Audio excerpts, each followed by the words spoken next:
Good people, our country is in trouble. The problems are plenty and easy to articulate. The solutions, however, are scarcely articulated, partly because they appear to be complex and partly because the leaders and commentators do not know how to fix them.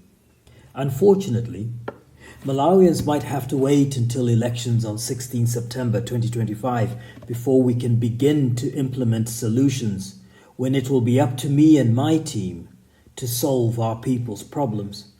If my future predecessor, Lazarus Chakwera, has any remaining sense of patriotic decency, here is some patriotic advice on 4 pressing issues that we need to fix today, now, without delay. So first, foreign currency and price inflation. Despite global economic pressures and trends, here are a few remedies that can stop the rot and begin the repairing of our economy. A. With immediate effect, all elected officials, including all parliamentarians and councillors, as well as all senior government officials above the grade P5, should be prohibited from accessing foreign currency until the economic situation has stabilized. B. All elected officials from this current term of office and from the previous term, that is from 2014 to 2025, must declare and then surrender any and all foreign currency that they possess, locally and maybe also abroad. C. The Reserve Bank of Malawi must, with immediate effect, suspend all long-term foreign currency externalization authorizations. Foreigners with expatriate status must be reassessed, and those who have been in the country for more than 5 years should no longer qualify for expatriate status. Future corporate currency externalizations also should henceforth be authorized on a meritocratic case-by-case basis. D. Foreign currency recoveries from these 3 immediate interventions should then prioritize ordinary Malawians, including small business vendors, Malawians with children under 25 studying abroad, and ordinary Malawians requiring medical treatment that is not available locally. The second item I'd like to address is the item of prices of staples. The current Tonse administration, comprising a cocktail of political parties, pledged to restore the price of maize at 5,000 Malawi kwacha per 50 kgs. They made similar price rationalization pledges for fertilizer and other implements. Sadly, though, predictably, this government, including the cowardly parties that are now jumping off of the sinking ship at these last moments, have betrayed the people's trust. It is imperative that they now implement, for the meantime, the following remedies. A. All elected persons, including parliamentarians, are responsible for creating the current economic mess, the current economic environment. Therefore, all elected persons must make any of their current crop of maize that they have grown or hoarded. They must make it available to the national grain storage facilities, and they should be prohibited from selling their maize on the open commercial markets. This will go some way towards making maize more widely available and will help alleviate some of the pressures in the market. It will also eliminate the profiteering that is currently evident, also from these politicians. B. All elected persons belonging to any of the political formations represented in Parliament should be prohibited from selling maize above the pledged 5,000 kwacha per 50 kg bag of price if they have any sense of decency, if they have any sense of honor. This shall also apply to the President's own 350 hectares of maize and any other maize he may have, that at Lombo Estate in Chinji and elsewhere, and he should only be allowed to sell this to the national grain reserves. C. Government needs to urgently review the restrictions on who is eligible to import cooking oils into the country. This is partly why prices are so high. Although oil prices are experiencing pressures globally, cooking oil manufacturers in, say, South Africa do have the capacity to make oil available at prices lower than those currently in this country. A third priority I would like to address is the security situation in the country. As the nation counts down towards the September 16 elections, we are beginning to see and hear of more incidents of political violence. Clearly, this trend is disturbing, and every effort should be made by political participants to eliminate the intolerance of competition, the arrogance of incumbency that breeds such violence. We have recently heard of parliamentarians' cars having their tires slashed whilst on the parliamentary precinct, of a leader of an opposition party being attacked whilst travelling through the city of Lilongwe, of an opposition parliamentarian being tracked and almost ambushed while travelling intercity. These are all disturbing and unacceptable incidents of attempted political intimidation, cowardly as it is.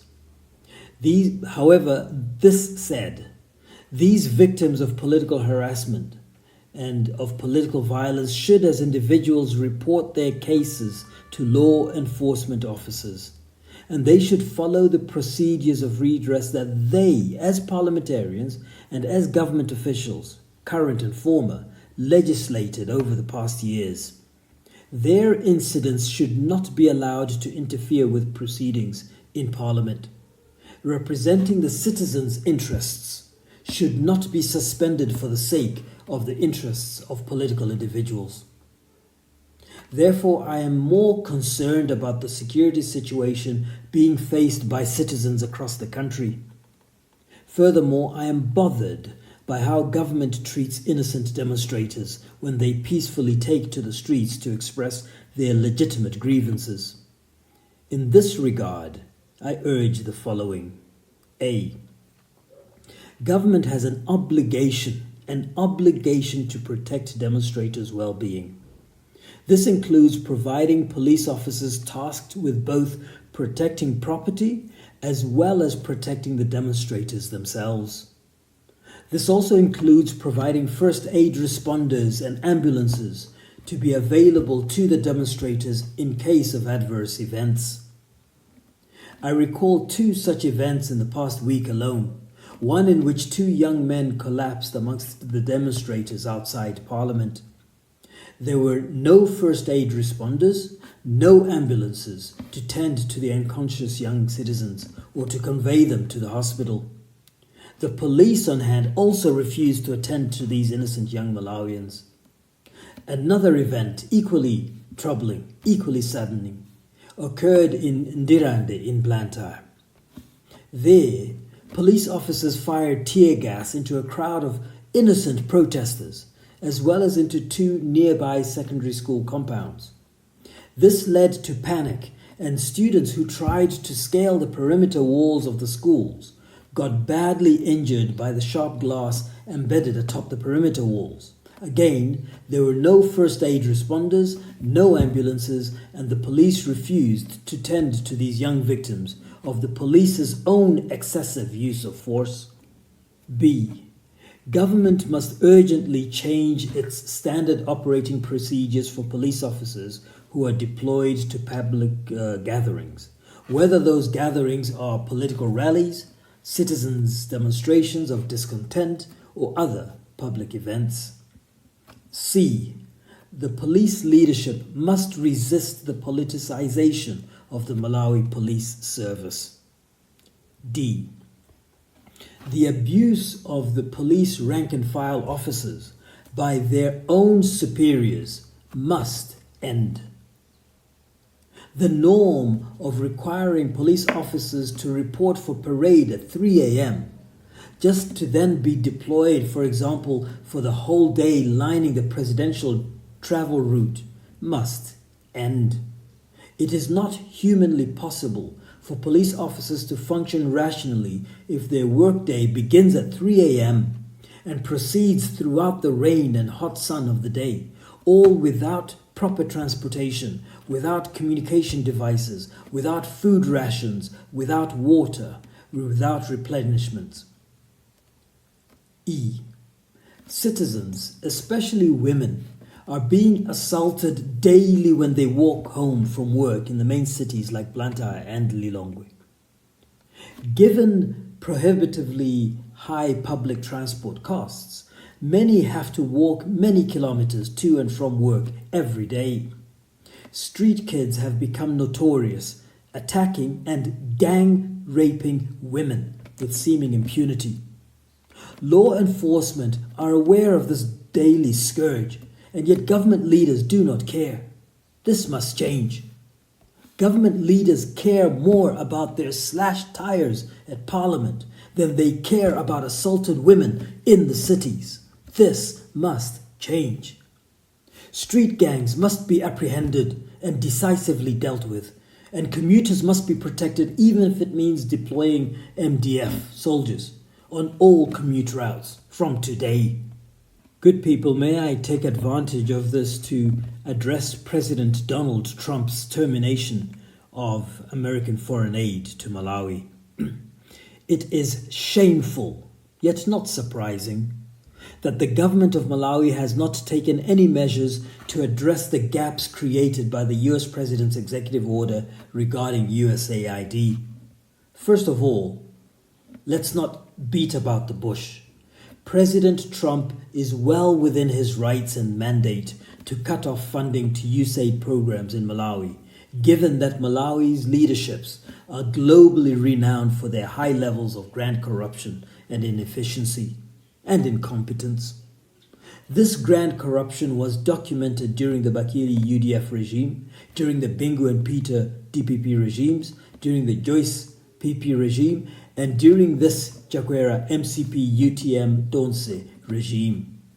It should not come as a shock, therefore, that the US has had enough of such high-level abuse of their American public resources. This said, A. Malawi's parliament should have used and should use some of this current budget sitting to discuss how Malawi will meaningfully protect the jobs of Malawians affected by the USAID program termination. B. The Malawi government and the sitting parliament should be meaningfully coming up with interventions that also protect Malawians' access to life-saving medications, to access to life-saving technologies and life-saving information. C.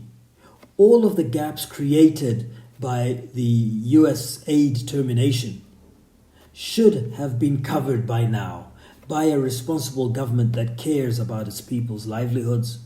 Furthermore, proactive programs and initiatives should now be put in place to replace the dependence on foreign aid from other governments around the world.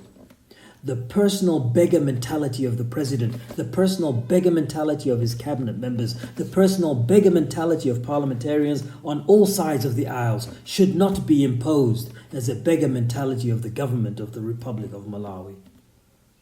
D. Government should proactively address the economic distorting impacts of these internationally funded NGOs on the local economy. These so-called donor programs and NGOs inflate property rental prices, making them unaffordable for Malawians who earn in the local currency.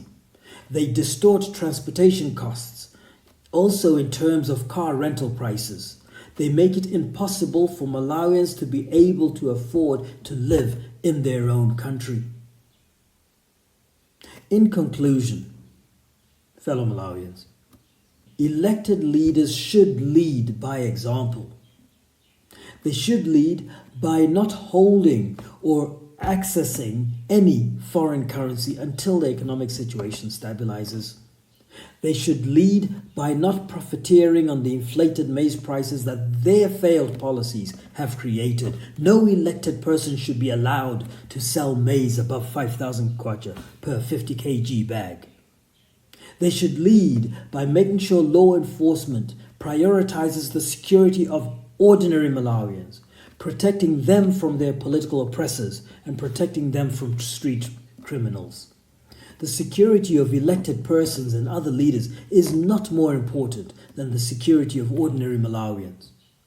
We must prioritize the safety and well-being of Malawian vendors, of Malawian students, of Malawian nurses and clinical officers, of Malawian teachers, of Malawian farmers, as well as of the Malawian urban employed and the Malawian urban unemployed. Government leaders should stop their pathetic beggar mentality. It's embarrassing. They need to come up with pragmatic policies for protecting Malawians and the Malawi economy from the historically unhealthy dependence on foreign aid. I will play my part. In this election year, I hope you will play your part too. Juma Uwantu.